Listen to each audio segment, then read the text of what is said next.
Here we're at Sisophon, our educational center in Cambodia. And if you give me 5 minutes of your time, I will give you a personal tour around this area.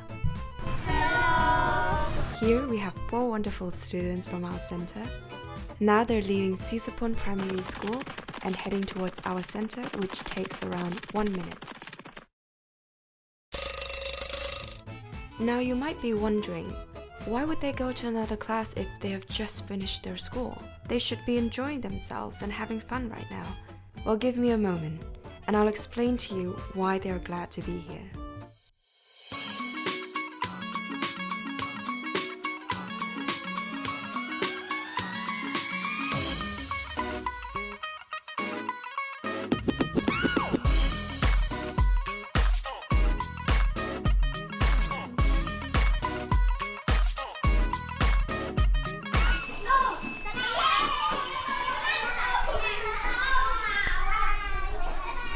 In Cambodia, there are 2 main barriers to education. Firstly, schools are just too far from home. Secondly, and most importantly, many teachers in Cambodia are corrupted. Why? Because they are underpaid. Instead of giving students all the necessary lessons and resources to pass exams, teachers purposely keep those information from the student and set up additional paid courses outside of school.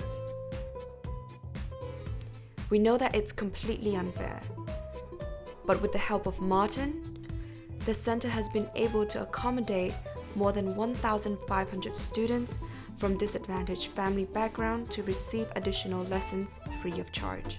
And these courses are also available and open to other students who are from disadvantaged background from the surrounding areas who do not live in the center. Now the question everyone is asking is, does it work? The answer is yes.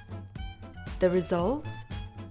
Well above average, with 56% success rate at the national level and 100% for the children of the Mekong baccalaureate. There are also 2 opportunities offered to students. The first one is a professional training, or 2, pursuing higher level education such as law, medicine, or engineering. Everyone can continue regardless of their exam results. This is the case for Pitong, who has completed a degree in law. He wishes to become a judge someday in the future. He also came back to work for children of the Mekong. And now it's time to move on to the next part of our tour. This is the place where students can learn and improve their English. And most importantly, they're able to practice their English speaking skills, which they rarely get the chance to do in local public schools.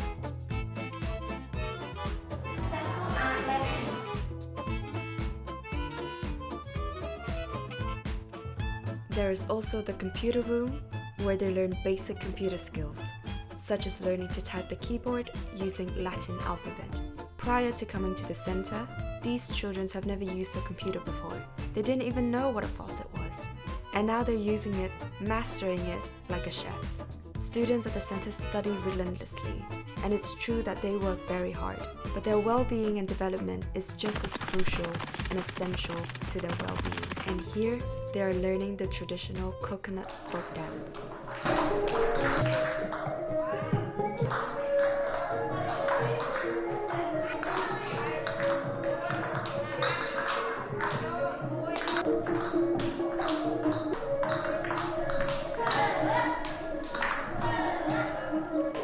And for those who do not like coconuts, there's also drawing lessons just next door. The class starts with drawing 3 mangoes and an orange.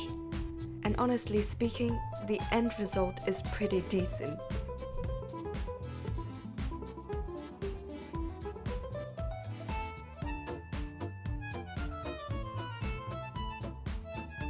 On to the next part. We have arrived at the library. During their free time, children and adults are free to come here and read or do research or revise lesson plans. And this is not something that everyone has the access to in Cambodia.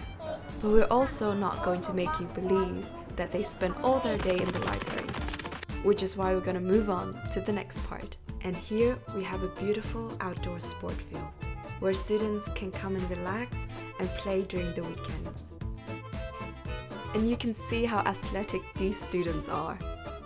And for those who are not too keen on hitting balls with their arms, not a problem. There's also soccer lessons. Although it's not mandatory, students love to play football and volleyball at the center. And this is Martin, our director at the center, who asks all his students to run 8 kilometers twice a month.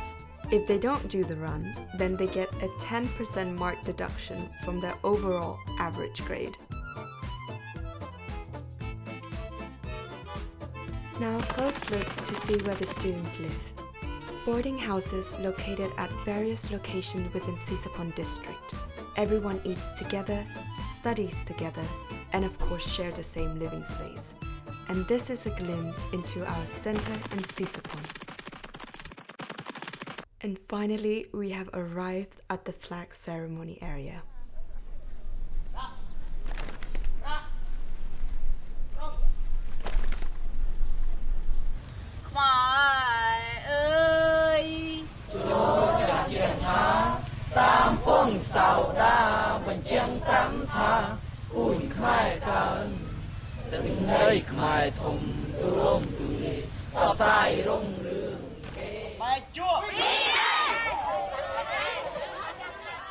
But ultimately, what really captures you once you arrive in Sisophon is seeing the smiles and the joys of all the children.